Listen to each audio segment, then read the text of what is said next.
Came out to my parents last April and it did not go well. I thought they'd be chill about it. I was very wrong. I sat my parents down and told them that I was gay. My dad got really quiet and didn't say anything, but my mom completely flipped. She jumped off the couch and started screaming. I was so surprised by the whole thing that I don't even remember what she said. Except for the last part. She told me to get out. I couldn't believe it. Out of everybody, my mom had no right to kick out her only son. When she was my age, her parents kicked out her older brother Dirk. It wasn't the same situation, of course. He'd gotten into some gang problems, and after he'd been arrested for shoplifting or something, my grandparents cut him off completely. Whenever my mom mentioned my Uncle Dirk, she always got really sad and said that she wished her parents had handled things differently. And now here she was, doing the exact same thing to her own child. It was really messed up.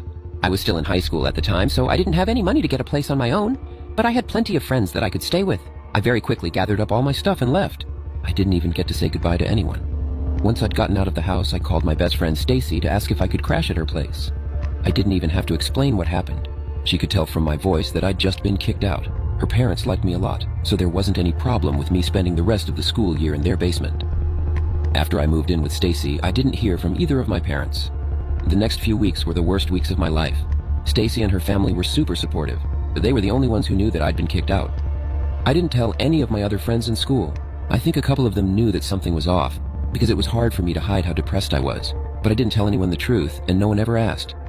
Then one weekend, Stacy and her family decided to go visit her grandparents a few hours away. They invited me to go with them, but I didn't want to intrude. I already felt like I owed them so much. So they left on Friday night and let me spend the weekend by myself in their house. I read a little and watched some movies. Nothing too interesting.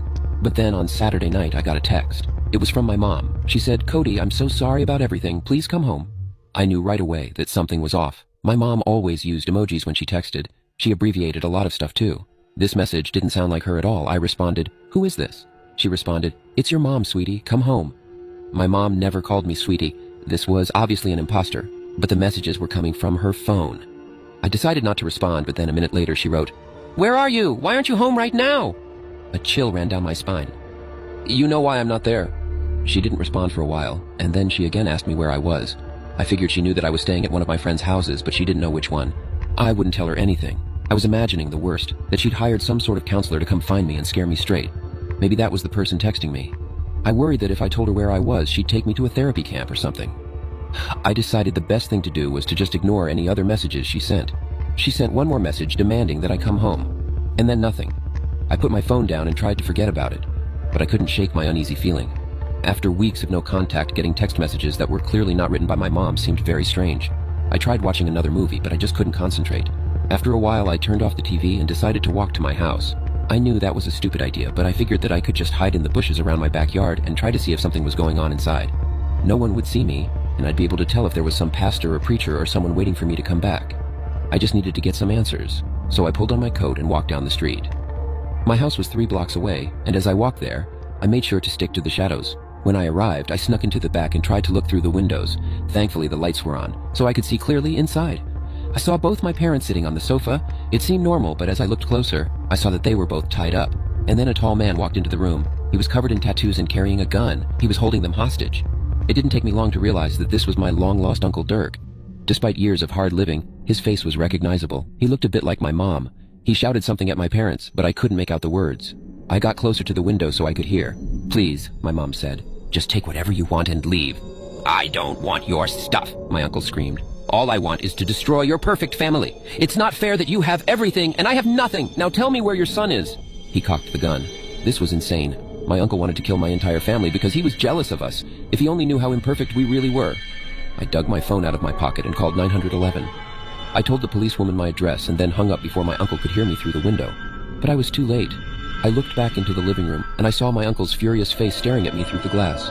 With one punch, he broke the window and grabbed me by the neck before I could move. I punched wildly, trying to get him off me, but he wouldn't let go. He pulled me through the broken window and into the house. He didn't realize that I grabbed a jagged piece of broken glass on the way, and once I was inside, I slashed at him. He dropped the gun and dove at me. I slashed at him again. "Don't hurt my family," I screamed. He threw me to the ground. The glass fell out of my hand. As he stood over me, he reached to the side and grabbed his gun. He kept repeating the same thing. "Perfect family, perfect family." I knew he was going to kill me. He was going to kill us all. But suddenly the front door burst open and 2 policemen rushed inside. They forced Uncle Dirk to drop his gun, and then they cuffed him and led him away.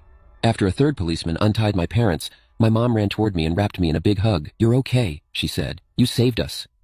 "Yeah, I could tell that the texts weren't coming from you, so I came over," I told her. "That was Uncle Dirk, huh?" "Yes," she said.